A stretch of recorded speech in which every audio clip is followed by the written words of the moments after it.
Imran chairman P T I کے خلاف جو مقدمات تھے اور ان کی جو ضمانتیں تھیں اس پر اپیل بڑی دیر بعد جو ہے وہ آج سماعت قابل سماعت ہوئی ہے. آپ پیش ہوئے عدالت کی پروسیڈنگ بتا دیجیے گا ذرا.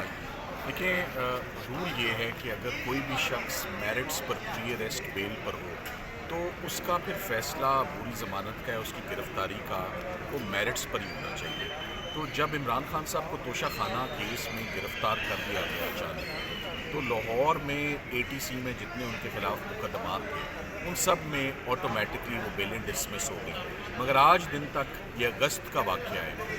اب آپ دیکھ لیں کہ نیا سال چڑھ گیا ہے، جنوری 2024 ہے، ابھی تک عمران خان صاحب کی گرفتاری آج دن تک یہ ریکارڈ کا حصہ بن گیا ہے کہ کسی مقدمے میں جو لاہور ہائی کورٹ میں ہم نے دائر کی ہوئی ریویژن پٹیشن ان کی گرفتاری نہیں ہے. تو ایک دفعہ اگر ایک پری اریسٹ بیل عدالت انٹرٹین کر لے تو پھر اس کا فیصلہ میرٹس پر ہونا چاہیے اور individuals should be saved from humiliation and disgrace. So آج تمام تفتیشی افسران کو جتنے بھی اس مقدمے میں 7 کیسز کے آئی اوز کو کل ڈویژنل بینچ نے طلب کیا ہے اور اس کے بعد اس پر باقاعدہ سماعت ہوگی.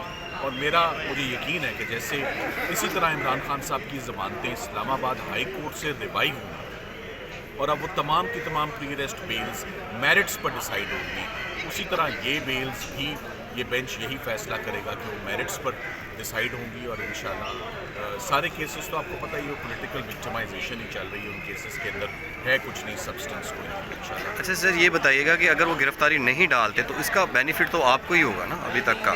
جی، گرفتاری اگر نہیں ڈالتے تو پھر ہماری پری اریسٹ بیلز نیچے کورٹس کو انٹرٹین کرنی چاہیے اور وہ پری اریسٹ بیلز اسی وقت پینڈنگ تصور ہوں گی جب ریویژن پٹیشنز میں ہائی کورٹ بھیجے گا. دیکھیں، رول یہ ہے، سمپل سی بات ہے. ایک جج صاحب کو کیا کرنا چاہیے تھا جن کے پاس یہ پری اریسٹ بیلز تھے؟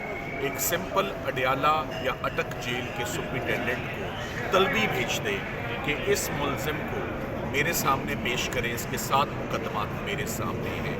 سو اگر ایک جج کے پاس پروڈکشن آرڈرز کی پاورز نہیں ہیں تو اس کے پاس کوئی بھی پاورز نہیں. تو یہی فیصلہ، اب آپ کو یاد ہوگا القادر کیس میں گرفتاری بھی ہو گئی تھی، ریمانڈ بھی ہو گیا تھا، مگر چیف جسٹس عمر عطا بندیال صاحب نے عمران خان صاحب کو کورٹ میں پیش کروا کے ان کو ریلیز کروایا کہ یہ اریسٹ انلیگل تھی اور ریمانڈ آرڈر کو بھی انہوں نے سیٹ اسائڈ کر دیا.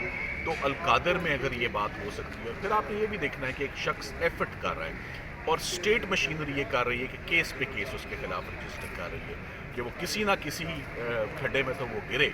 تو آج آپ یہیں سے اندازہ لگا لیں انویسٹیگیٹنگ آفیسرز کا interest in a criminal case کہ آج اتنا عرصہ ہو گیا ان کو پتہ ہے کہ وہ کون سی جیل میں آج دن تک ان کی گرفتاری نہیں لی.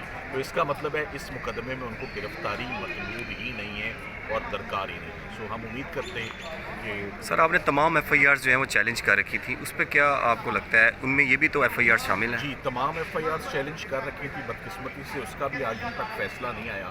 لارجر بینچ نے عمران خان صاحب کے جو فنڈامنٹل رائٹس ہیں، ان کی جو گراس وائلیشن اس کی ہوئی آل اوور پاکستان، اس پر سماعت کی. اور یہ تو جون سے کیس سنا ہوا اور آج دن تک اس کا فیصلہ نہیں دیکھا جا سکا. یہ بھی انفارچونیٹ بات ہے. تو خان صاحب کے ساتھ جو عدالتوں میں ہو رہا ہے وہ آپ کے سامنے ہی ہے، ان کو کتنا انصاف مل رہا ہے یہ بھی آپ کے سامنے ہی ہے. تو اب کل دیکھتے ہیں کہ کل لاہور ہائی کورٹ کیا کرے گا. Thank you sir.